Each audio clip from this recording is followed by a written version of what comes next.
नमस्कार प्यारे मित्रों, कैसे हैं आप सब लोग। आशा करता हूँ अच्छे होंगे। तो आज रीजनिंग का नेक्स्ट टॉपिक है, जो नेक्स्ट चैप्टर है वो है डेटा सफिशिएंसी। ठीक है, तो इस चैप्टर को आज हम करेंगे।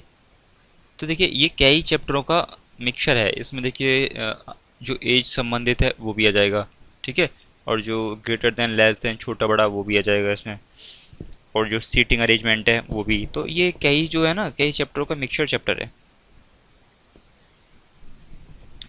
तो इसमें क्या है देखिए, जो सांकेतिक भाषा परीक्षण जो होता है ना, वो भी दिशा परीक्षण मैंने आपको बता ही दिया। रक्त संबंध, क्रम व्यवस्था, ये भी आ जाता है इसके अंदर। और गणितीय संक्रियाएं, पहेली परीक्षण, तो ये सारी चीज़ें इसके अंदर इंक्लूड रहती हैं इस जो चैप्टर के अंदर। तो देखिए, इसमें जो पहले टाइप फर्स्ट करवाएंगे, उसके बाद में मतलब सारी टाइप एक से नहीं, मतलब जो क्वेश्चन है वो बदलते जाएंगे इसमें।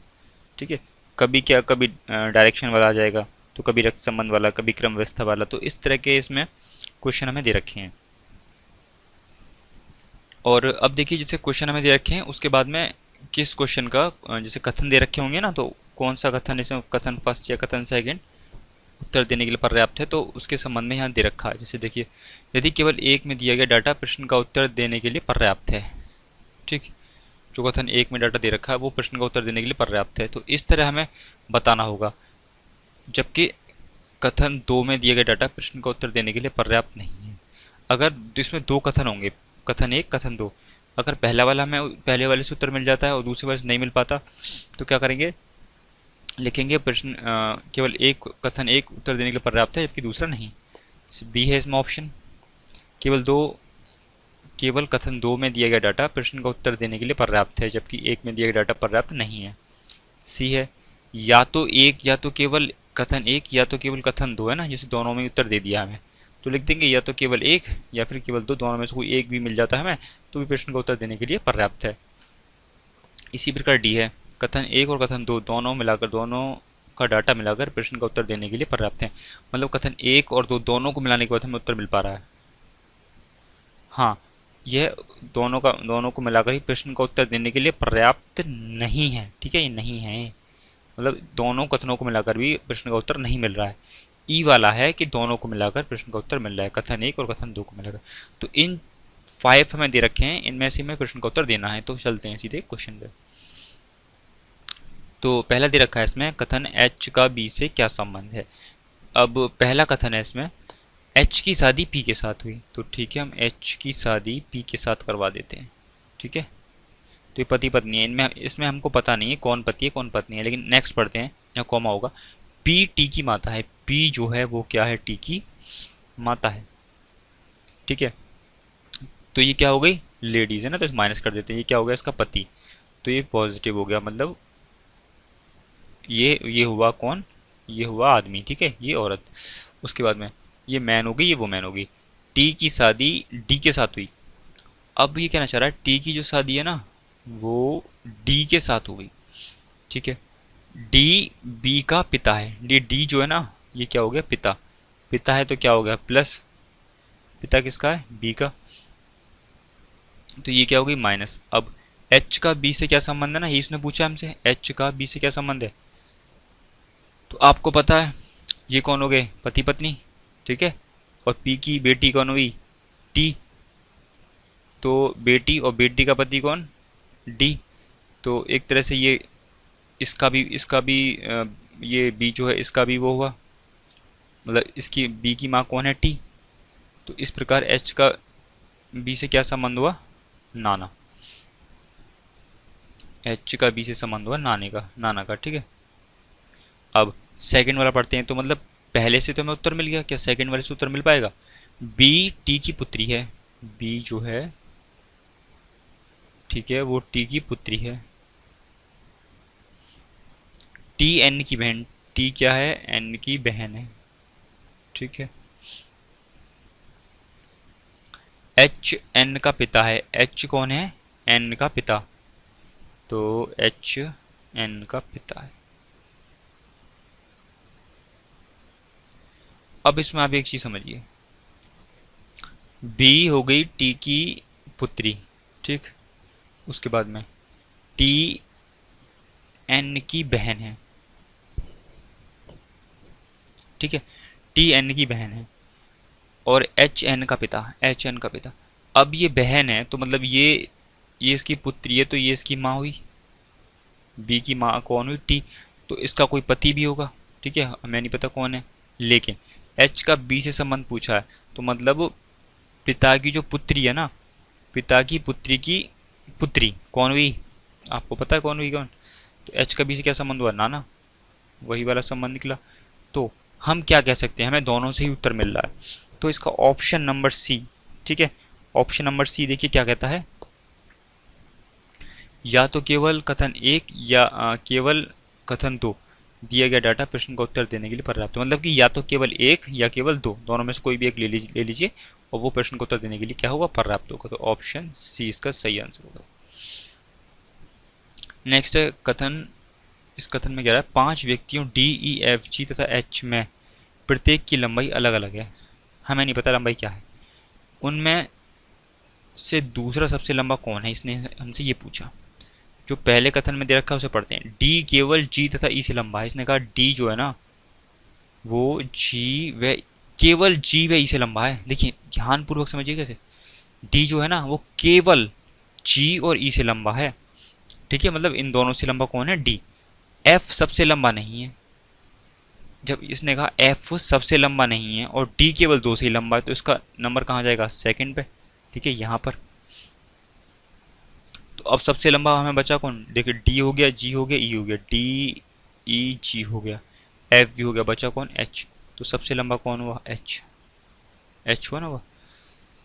एक बार और समझा देता हूँ मैं आपको, डी केवल जी और ई से लंबा है, तो इससे हमें ये पता पड़ गया डी के नीचे केवल 2 ही व्यक्ति हैं, जी व ई, है ना।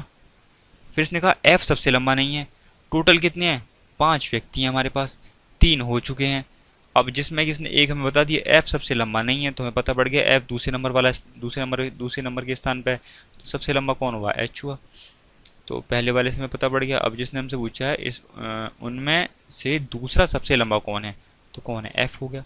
तो पहले वाले कथन से हमें आंसर मिल गया। दूसरे से देखते हैं, एच एफ से लंबा है, एच एफ से लंबा है, जी ई से लंबा है परंतु डी से छोटा है, जी जो है वो ई से लंबा है परंतु डी से क्या है, छोटा। क्या दूसरे वाले में हमें कुछ मिल पा रहा है, नहीं मिल पा रहा। देखिए कैसे, इसने कहा एच एफ से लंबा है, ठीक है हमने लिख दिया, जी ई से लंबा है परंतु डी से छोटा है, जी ई से लंबा है परंतु डी से छोटा है। लेकिन अब इन दोनों में तो हमको पता ही नहीं पड़ रहा कि कौन कहाँ पे बैठाएंगे इसको, है ना। तो दूसरे वाले का ऑप्शन नंबर देखिए कौन सही होगा, इसमें देखना होगा ना, मतलब केवल कथन एक सही है, तो ऑप्शन नंबर ए इसका सही हो जाएगा। दूसरे वाले का केवल कथन एक प्रश्न का उत्तर देने के लिए पर्याप्त है, जबकि दूसरा वाला नहीं। ए इसका ऑप्शन सही होगा। नेक्स्ट है, आर के संबंध में जे किस दिशा में है। ठीक है, पहले दिशा बनाते हैं, ईस्ट, वेस्ट, नॉर्थ, साउथ।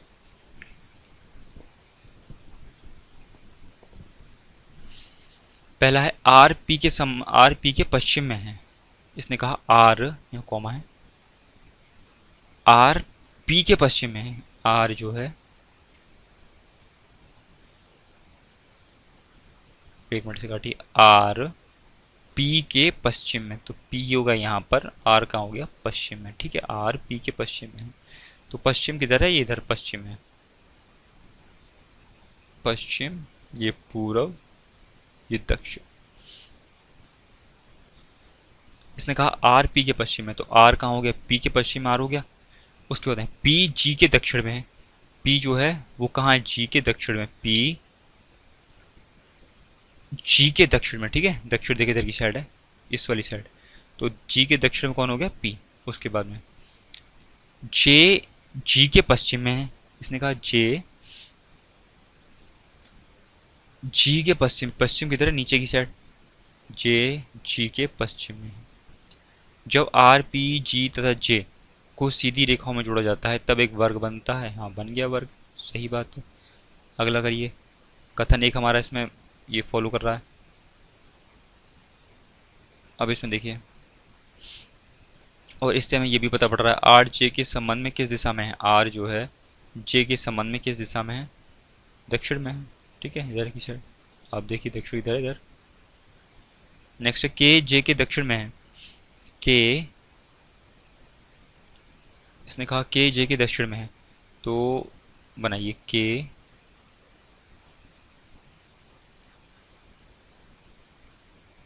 जे के दक्षिण में हो गया, ठीक है। के जो है जे के दक्षिण में हो गया। एच के पूर्व में है, इसने कहा एच के पूर्व में एच कर लीजिए, क्योंकि पूरब किधर है आपको पता होगा, ऊपर की साइड। आर एच के उत्तर पश्चिम में है। आर जो है ना वो एच का उत्तर पश्चिम, देखिए एच आपको यहाँ पे दिखेगा ना, ये एच है, तो एच का उत्तर पश्चिम किधर होगा, इधर की साइड है ना, उत्तर पश्चिम देखिए इधर। आपको देखो ये भी याद रखना है कि ईस्ट वेस्ट किधर है, एच का उत्तर पश्चिम किधर होगा, इधर। यहाँ पर रख लेते हैं हम आर, ठीक है।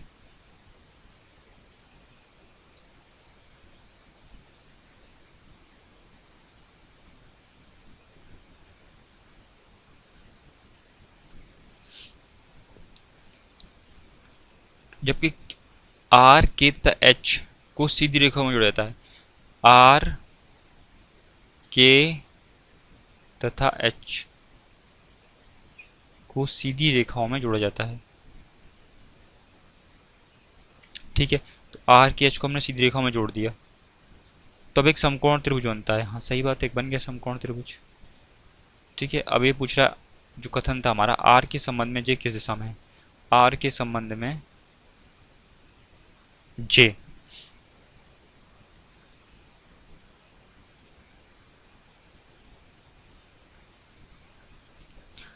आर के संबंध में जे किस दिशा में, तो आर के संबंध में जे ये इस तरफ पूछ रहा है, ठीक है। यहाँ भी इस तरफ होगा, मैंने थोड़ा गलत बता दिया आपको। आर के संबंध में जे, आर के संबंध में जे किस दिशा में है, तो यहाँ पे देख रहे हैं आर के संबंध में जे किस दिशा में है, उत्तर दिशा में है, ठीक है। तो आर के संबंध में जे किस दिशा में, उत्तर दिशा में, तो उत्तर दिशा की देखिए साइड ये कौन सी है, उत्तर दिशा है, आपको पता है, ठीक है। तो आर के संबंध में जे किस दिशा में है, उत्तर दिशा में।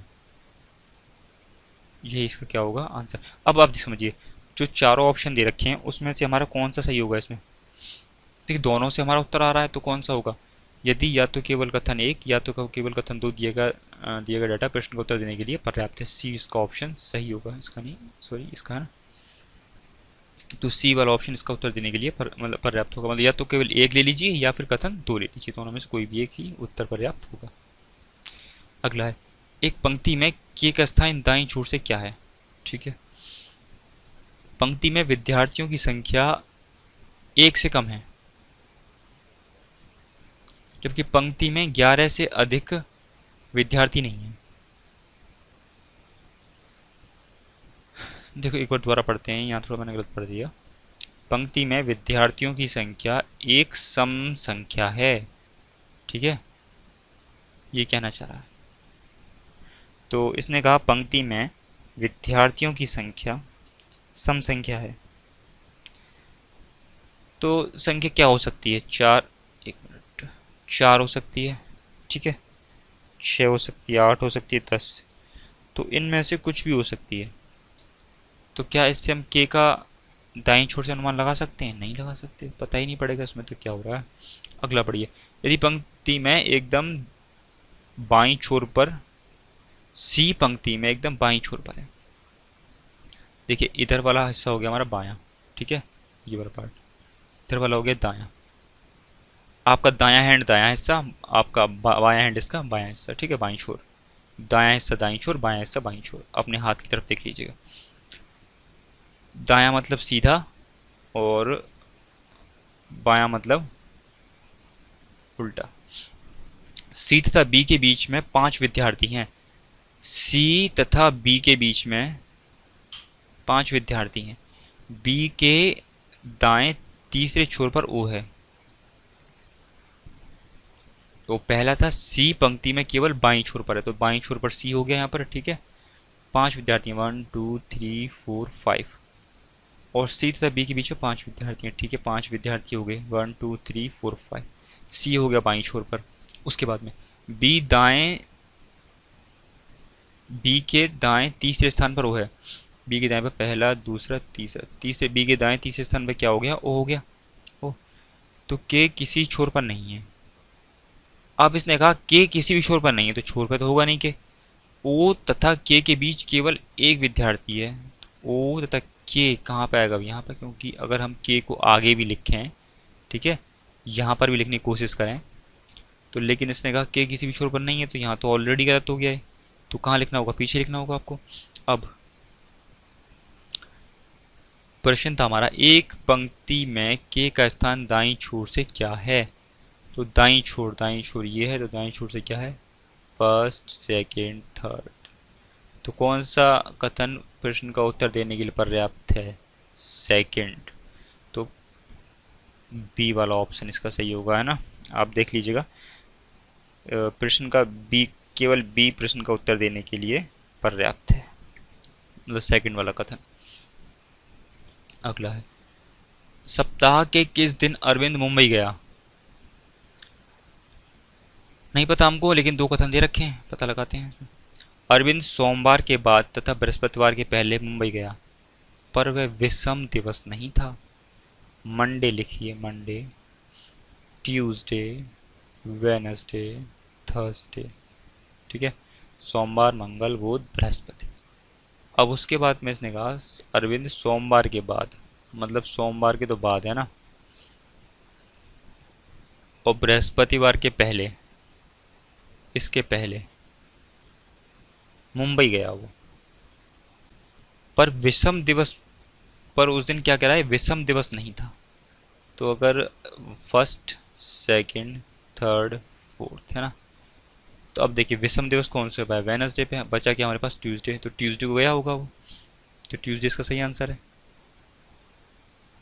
अब सेकंड वाला पढ़ते हैं इसका, अरविंद मुंबई शुक्रवार से पहले, इसने कहा शुक्रवार, है ना, शुक्रवार, और सोमवार के बाद गया।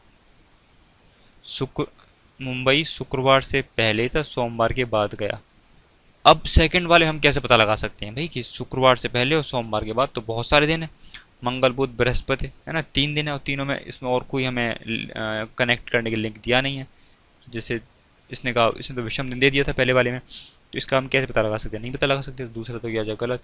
तो इसका ऑप्शन ए, केवल कथन ए, केवल कथन ए प्रश्न का उत्तर देने के लिए पर्याप्त है। तो इसका आंसर क्या होगा हमारा? ट्यूसडे इसका आंसर होगा, ठीक है। नेक्स्ट, केंद्र की ओर मुंह करके वृत्ताकार मेज के गिर्द बैठे हुए एस क्यू आर टी में से 5 के एकदम बाएं पर कौन बैठा है? पाँच, पाँच नहीं है, ये एस होगा, ठीक है। एस के एकदम बाएं कौन बैठा है? पहला बनाइए, केंद्र की ओर मुंह करके गोला बना लिया हमने। कितने लोग हैं? दो, दो, 4 लोग हैं। एस से टी के बाएं दूसरे स्थान पर है, देखिए इसमें दायां बायां इस तरफ होगा,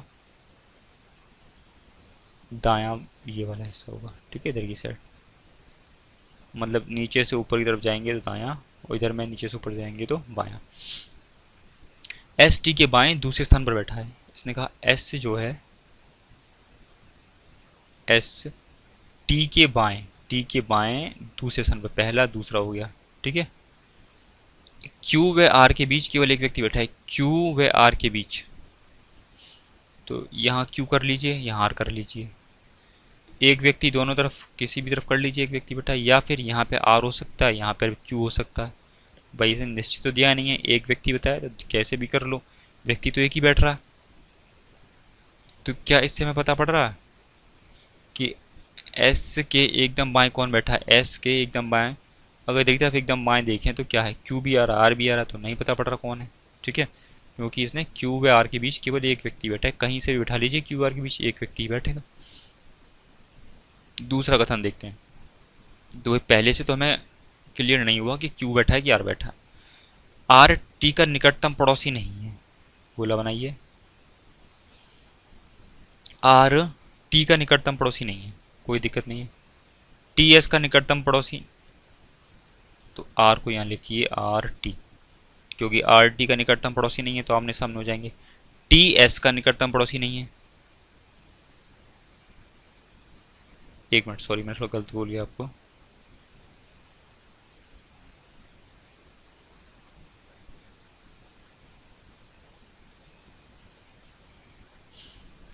आर टी का निकटतम पड़ोसी है, तो टी यहाँ पे कर लीजिए, आर यहाँ पे कर लीजिए। होने को आर यहाँ भी हो सकता है, देखिए इस प्रकार, है ना, कोई दिक्कत नहीं है। लेकिन टी एस का निकटतम पड़ोसी नहीं है, टी जो है ना वो एस का निकटतम पड़ोसी नहीं है, तो एस यहाँ तो आएगा नहीं, यहाँ आ जाएगा। तो यहाँ क्या आ सकता है, यहाँ क्या आ सकता है, क्यू बचा, क्यू आ सकता है। अब एक कंडीशन ये भी तो हो सकती है यहाँ पर भी क्यू तो आ सकता है, और यहाँ पर क्या एस, क्योंकि टी एस का निकटतम पड़ोसी नहीं है तो टी एस का निकटतम पड़ोसी है नहीं। तो यहाँ पर आर हो सकता है, यहाँ पर क्यू हो सकता है। तो इससे भी क्लैरिफाई नहीं हुआ हमें कि एस के एकदम बाएं कौन बैठा है, एस के एकदम बाएं कौन बैठा है, आर भी हो सकता है, क्यू भी हो सकता है। तो इसमें भाई दोनों ही छठे के प्रश्न का उत्तर देने का पर्याप्त नहीं है, वो ऑप्शन देखते हैं इसमें हमारा डी वाला होगा। ठीक है, कथन एक और कथन दो दोनों का डाटा मिलकर भी प्रश्न का उत्तर देने के लिए पर्याप्त नहीं है, यही आंसर होगा।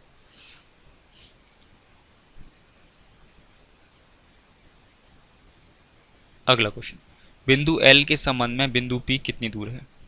बिंदु एम बिंदु एल के पूर्व की ओर 5 मीटर है। बना लीजिए ईस्ट वेस्ट नॉर्थ साउथ, इसमें ईस्ट वेस्ट नॉर्थ साउथ। बिंदु एम बिंदु एल के पूर्व की ओर, एम एल हमने ये बना लिया, एल के पूर्व की ओर बिंदु एम 5 मीटर।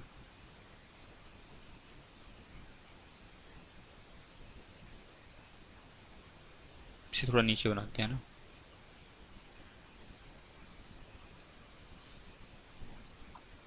बिंदु ओ बिंदु एल के पश्चिम की ओर 3 मीटर। बिंदु ओ जो है बिंदु एल के पश्चिम की ओर, ओ बिंदु एल के पश्चिम की ओर, कोई दिक्कत नहीं, समझा दीजिए। ठीक है, बिंदु ओ एल के पश्चिम की ओर, देखिए कि पश्चिम किधर है, इधर पश्चिम, ये पूर्व है, ये दक्षिण है। तो पश्चिम किधर होगा, इधर, पूर्व किधर होगा, इधर, दक्षिण किधर होगा, इधर, और उत्तर इधर। अगला है फिर इसमें है बिंदु पी बिंदु एम और बिंदु ओ के ठीक मध्य है। इसने कहा बिंदु पी है ना, वो बिंदु एम और ओ के ठीक मध्य, तो 3 मीटर तो ये हो गया, 5 और 3 कितना हो गया, 8। तो 4 मतलब यहाँ के आसपास बैठेगा। ठीक है, तो बिंदु पी कहाँ होगा, यहाँ पर होगा। तो यहाँ से यहाँ तक की दूरी 4, और फिर यहाँ से ली के नीचे तक की दूरी भी कितनी होगी, ये 4 होगी। ठीक, तो क्या पहले से आंसर हमारे आया, हमारा बिंदु एल के संबंध में बिंदु पी कितनी दूर है। बिंदु एल के संबंध में पी कितनी दूर है, 1 मीटर दूर है ना यहाँ से, क्योंकि ये एम से इसकी दूरी कितनी थी, 5।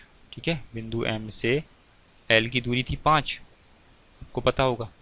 ठीक है, और बिंदु एल से पी की दूरी कितनी हो गई, ऊपर से मैंने बता दिया 1 मीटर, क्योंकि 4 तो यहाँ से यहाँ तक की थी पी की, और पी से लेके एल बचा कितना, 1, तो 1 होगी ना, होगी, तो पहले से हमारा आंसर आ गया। अब निकालते हैं इसके सेकंड वाले पार्ट, है ना, कथन 2 का।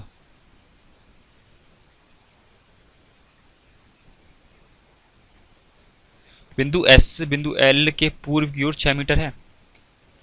बिंदु जो एस है एल के पूर्व की ओर 6 मीटर। बिंदु पी बिंदु एस से 15 मीटर की दूरी पर है। बिंदु पी बिंदु एस से बिंदु एस से 15 मीटर की दूरी पर है।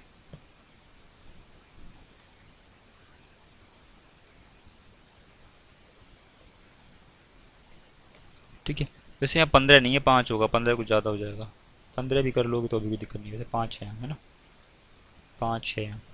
तो बिंदु पी बिंदु एस से 5 मीटर की दूरी पर है। बिंदु पी एस से 5 मीटर। अब इसने हम भाई दिशा तो बताई नहीं, डायरेक्शन। बिंदु पी बिंदु एस से ईस्ट में है, वेस्ट में है, नॉर्थ में है, साउथ में है, तो इधर भी हो सकता है, इधर भी हो सकता है 5 मीटर।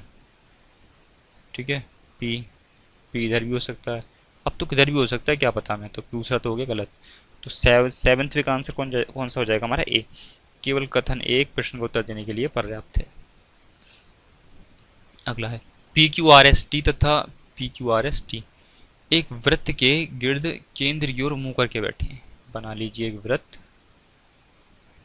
और कितने लोग हैं?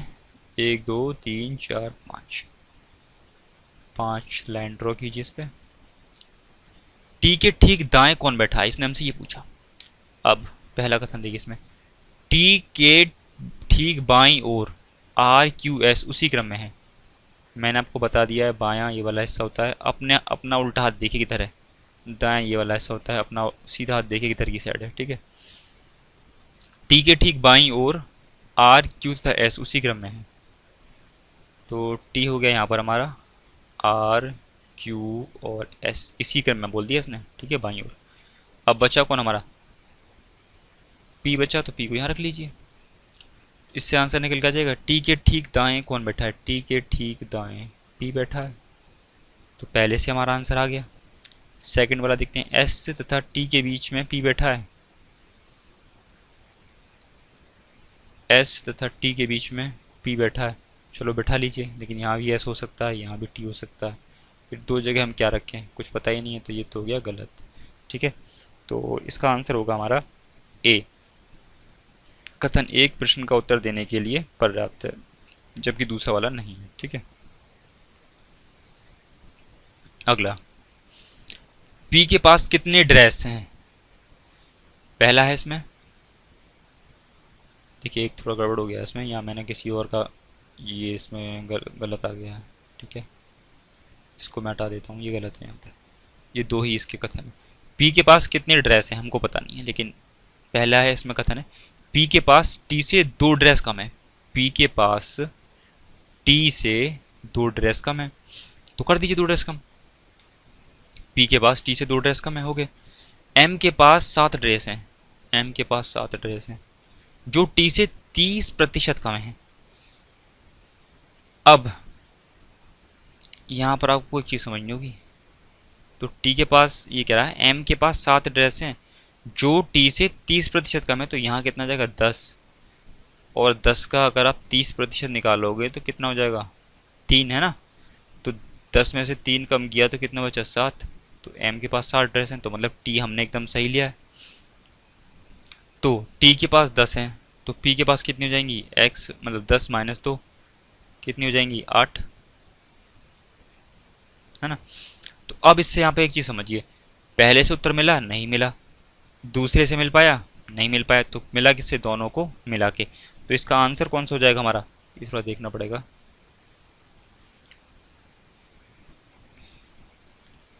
ये A है, ये 2 है, या तो एक नहीं, दोनों से मिला है ना, ये भी नहीं, हाँ E होगा। कथन 1 और 2 दोनों को मिला, दोनों का डाटा मिलकर प्रश्न का उत्तर देने के लिए आवश्यक है। ठीक है, तो इसका E आंसर एकदम सही होगा। अगला है, ABCD तथा E में से सबसे छोटा कौन है? देखते हैं कौन सबसे छोटा है। पहला कथन कहता है B छोटा है C तथा D से। ठीक है, B छोटा है C तथा D से, है ना, तो C तथा D से B छोटा है। नेक्स्ट है A C से छोटा है, A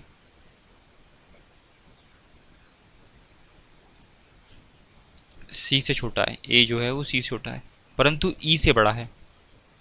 A C से तो छोटा है, परंतु E से बड़ा है।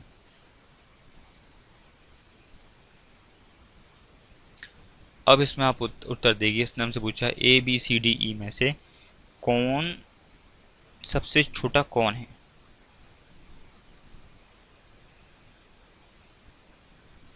तो क्या आपको यहाँ कुछ पता पड़ रहा है? देखिए पहले में इसने बोला हमसे B छोटा है C और D से।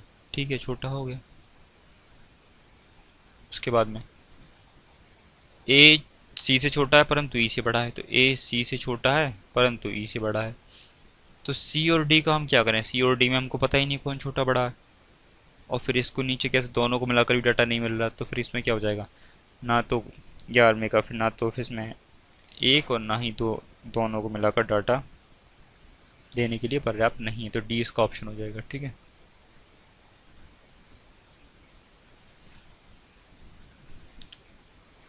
तो आज का वीडियो यहीं समाप्त होता है। वीडियो आपको पसंद आए तो वीडियो को लाइक, चैनल को सब्सक्राइब जरूर कीजिएगा। धन्यवाद।